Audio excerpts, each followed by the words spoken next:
we're talking about defective dental products. The Jets offense is inherently defective.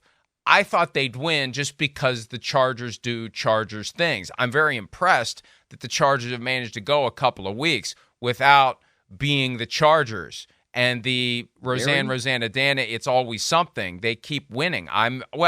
Anytime that Brandon Staley doesn't cause his own team to lose, I'm very impressed by that. So last night, as I said earlier, Chargers defense, was it great? Was it the Jets offense was inept? Was it some of both? It doesn't matter. The Chargers win. They move to 4-4. The Jets lose. They fall to 4-4.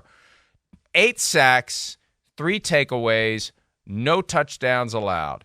We had 2.5 sacks from Joey Bosa. Khalil Mack had 2 sacks. Tuli, I know I'm going to get this wrong. And I heard it last night 50 times. Found it out. Why am I having trouble with all these syllables? Take your time, Tui baby. Pelotu. Tui Pelotu. Tui Pelotu. Tui Pelotu, baby. Tuli Pelotu had a couple of sacks, and he really dropped the hammer near the end where, I thought Zach Wilson had some mobility, but he got deer in the headlights with Tui Pelotu late in the game. It was one of the last sacks where that was the moment where it's like, oh, this shit is over. Like, I kept trying to will the Jets to do something. Here it is here. This is the one where 7.5 minutes left, 3rd and 12, 20-6. If they're ever going to do anything, they're going to do it now. Tui Pelotu dropped the hammer on Zach Wilson, and that was that. There's that fumble that really put the hammer or the nail in the hammer, or the last nail in the coffin, and they hammered it in with a hammer. There it is. And that was that for the... I got there somewhere. Yeah. So that's that. That's all we need to see. The Jets offense stinks. The Chargers defense swarmed. It was a lot like that Seattle Giants Monday night game played on the same field some, 6 weeks ago, maybe 5 weeks ago. They're all blending together, but when the Seahawks just repeatedly engulfed Daniel Jones, same kind of thing last night. Not that Zach Wilson didn't have chances. There's just, for the little improvement. A night like last night, I don't know, it kind of sets him back. Like, I didn't see a whole lot of good decision-making. The clock in his head didn't speed up. He wasn't getting rid of the ball.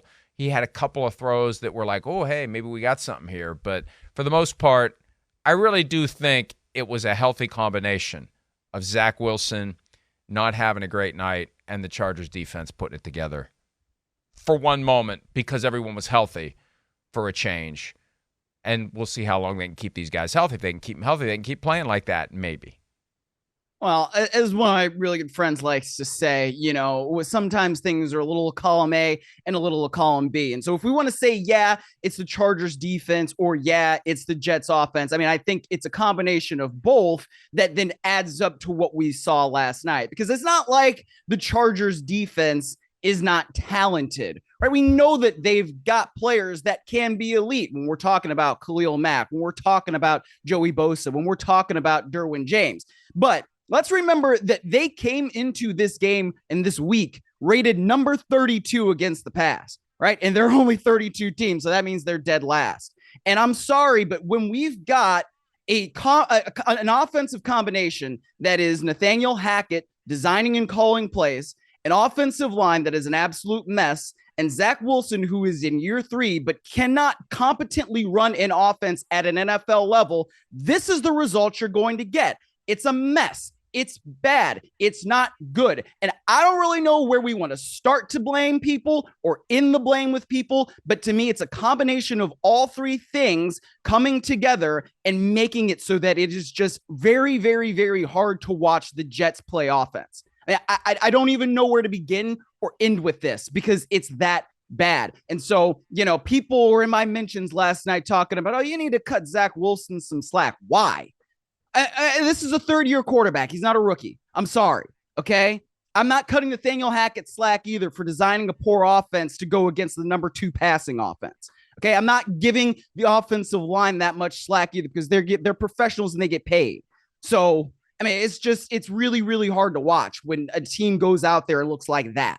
Hi, it's Mike Florio. Thanks for watching PFT on YouTube. Hit subscribe for the latest news and analysis from Pro Football Talk.